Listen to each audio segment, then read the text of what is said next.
नमस्कार, मैं हूं आपके साथ अभिषेक पुंडी। मध्य प्रदेश के धार जिला में मौजूद भोजशाला परिसर का विवाद बहुत पुराना विवाद है, कहीं कि सदियों पुराना यह विवाद है। लेकिन अब यह विवाद कहीं ना कहीं अपने अंतिम चरण में पहुंचता हुआ दिखाई दे रहा है, क्योंकि कोर्ट के आदेश पर इस परिसर का सर्वे करवाया गया जो 98 दिनों तक चला था।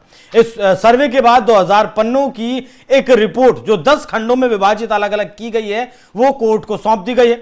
रिपोर्ट के मुताबिक मतलब यहां जो हिंदू पक्ष है उसका मानना है कि यहां मां सरस्वती का मंदिर हुआ करता था, लेकिन मुस्लिम पक्ष इसे कमाल मौला मस्जिद कहता है। कमाल मौला मस्जिद का निर्माण प्राचीन मंदिरों के अवशेषों का उपयोग करके किया गया था, यह रिपोर्ट में कहा गया है। यह स्थल संभवतः देवी सरस्वती को समर्पित एक प्राचीन मंदिर रहा होगा, यह रिपोर्ट में लिखा गया है। मंदिर के सबूत की अगर बात करें तो खुदाई में 94 मूर्तियां और उनके अवशेष मिले, जिनमें गणेश, ब्रह्मा, नरसिंह, भैरव, उमा महेश्वर और बाकी देवी देवताओं की नक्काशी शामिल है। कई मूर्तियां क्षतिग्रस्त हैं, जो संकेत देती हैं कि इन्हें तोड़कर इस्तेमाल किया गया।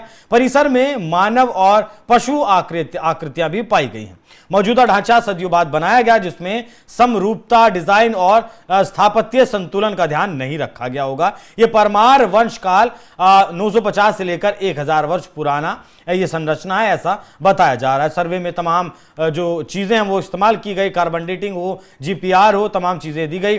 हिंदू जो समुदाय है उसकी तरफ से इस रिपोर्ट पर खुशी जाहिर की गई और कहा गया कि यह सरस्वती मंदिर ही था, लेकिन मुस्लिम पक्ष इसे लेकर खफा हो गया है। इसका इतिहास भी मैं आपको बताऊंगा, इस भोजशाला का इतिहास क्या है, लेकिन फिलहाल मुस्लिम पक्ष खफा हो गया है। मुस्लिम पक्ष ने एएसआई के सर्वे को भ्रामक बताया है और कहा है कि वो जल्द ही अब हाई कोर्ट का रुख करेगा। मुस्लिम पक्ष के प्रतिनिधियों का कहना है कि एएसआई ने जिन पत्थरों के टुकड़ों का जिक्र किया वो राजा भोज के महल के खंडित होने के बाद बचे मलबे से आए हैं, ना कि किसी मंदिर को तोड़कर मस्जिद बनाने के लिए।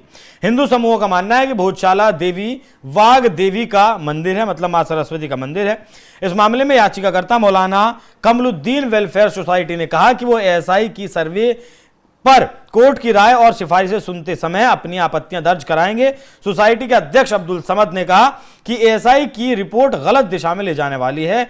मस्जिद बनाने में इस्तेमाल हुए पत्थर राजा भोज के महल के मलबे से आए थे, यह बात उन्होंने कहा है।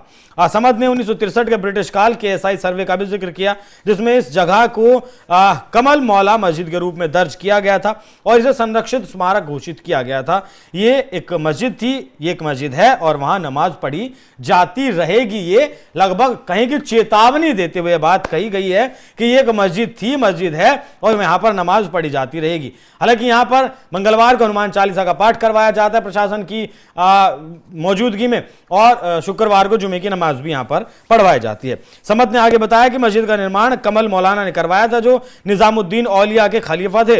वो 1295 में धार आए थे। मालवा शासक महमूद खिलजी द्वारा दी गई जमीन पर मदरसे और मस्जिदें बनवाई थी। भारी सामान ले जाना मुश्किल था, इसलिए कारीगरों के ने पास के राजा भोज के महल से अवशेषों व पत्थर का इस्तेमाल किया। समद ने कहा कि इन सारे तर्कों को वो आपका हाईकोर्ट में रखेंगे। गुजरात के चालुक्य सोलंकी शासकों ने इसे तोड़ा था, उनका ऐसा कहना है। कुछ इमारतें ले जाई गई और कुछ वहीं छोड़ दी गई। चूंकि राजा भोज एक हिंदू राजा थे, इसलिए परिसर में मिलने वाली संरचनाओं में निश्चित रूप से हिंदू विशेषताएं होंगी। उन्होंने ये भी कहा कि तर्क हाईकोर्ट में पेश किए जाएंगे। मुस्लिम पक्ष की तरफ से 5 जो प्रमुख तर्क हैं वो कुछ ऐसे हैं। मुस्लिम पक्ष के जो अध्यक्ष हैं समद ने दावा किया कि जो हिंदू अवशेष मिले हैं वो राजा भोज के पुराने महल के हैं, जिसे गुजरात के चालुक्य सोलंकी राजाओं ने नष्ट किया था। भारी पत्थर ढोना मुश्किल था, इसीलिए उसे मलबे से मस्जिद बनाई गई। सोसाइटी का दूसरा तर्क यह है कि 1963 का जो ब्रिटिश कालीन एएसआई का सर्वे है। तीसरा, उन्होंने कहा कि ये पहले मस्जिद थी और आज भी मस्जिद है, इसलिए यहाँ नमाज पढ़ना जारी रहेगा। चौथा तर्क दिया कि खुदाई के दौरान मिले कई वास्तुशिल्प तत्वों को एक विशेष उद्देश्य के तहत रखा गया ताकि रिपोर्ट एक तरफा लगे। पांचवा तर्क यह है कि दावा किया गया कि 1295 में आए सूफी संत कमाल मौलाना ने मालवा के शासक महमूद खिलजी की दी गई जमीन पर यह सब कुछ ये मतलब मस्जिद का निर्माण करवाया गया था। अब अगर भोजशाला के इतिहास को आप देखेंगे तो आपको समझ आएगा। भोजशाला धार जिले में स्थित एक ऐतिहासिक स्थल है जो शिक्षा, संस्कृति और धर्म से जुड़ा है। इसका इतिहास 11वीं शताब्दी से शुरू होता है। उत्पत्ति इसकी परमार वंश के शासक राजा भोज ने 1034 ईस्वी में धार को शिक्षा और संस्कृति का केंद्र बनाने के लिए सरस्वती सदन की स्थापना की थी। इसे भोजशाला कहा गया, जो देवी सरस्वती को समर्पित मंदिर था। यहां संस्कृत शिक्षा दी जाती थी और यह एक विश्वविद्यालय जैसा केंद्र था। राजा भोज ने भोजपुर में भी मंदिर बनवाए जो भोपाल के पास है, लेकिन धार की भोजशाला उनकी सबसे प्रसिद्ध रचना रही है। 14वीं और 15वीं शताब्दी में मालवा सुल्तानों के शासनकाल में इसे कमाल मौला मस्जिद में बदल दिया गया। मुस्लिम पक्ष इसे मस्जिद मानता है, जबकि हिंदू पक्ष इसे मां सरस्वती का मंदिर कहता है। 1514 ईस्वी में एक शिलालेख उस वक्त का मिला जो मस्जिद के निर्माण का संकेत देता है। बाकी मौजूदा वक्त में जो विवाद है वो 1991 से शुरू होता है, जब हिंदू पक्ष ने दावा किया कि यह मंदिर है। 1997 में एएसआई ने इसे संरक्षित स्मारक घोषित किया।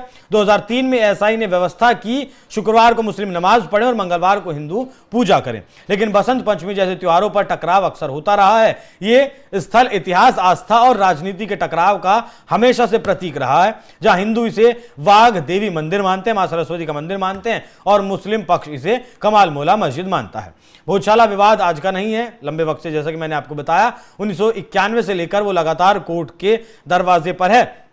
अब कहीं जाकर लगा है कि अब कहीं जाकर फैसला आएगा, तभी जाकर ये जो एएसआई के सर्वे की रिपोर्ट आई उसके बाद उम्मीद जगी है कि भोजशाला को लेकर भी कोई फैसला ऐसा ही आएगा जैसा प्रभु श्री राम का मंदिर अयोध्या को लेकर, जो प्रभु रामलला की जन्मभूमि है, उसे लेकर कोई फैसला आया। हिंदू पक्ष को उम्मीद है कि ऐसा ही कुछ यहां भी भोजशाला में भी फैसला आएगा। बाकी पूरा इतिहास जो था वो आपके सामने रखा है, एएसआई में क्या है वो भी आपको बताया, मुस्लिम पक्ष का दावा क्या है वो भी आपको बताया। तो आप इस खबर पर क्या कुछ राय रखते हैं, कमेंट बॉक्स में अपनी राय जरूर दीजिएगा। नमस्कार।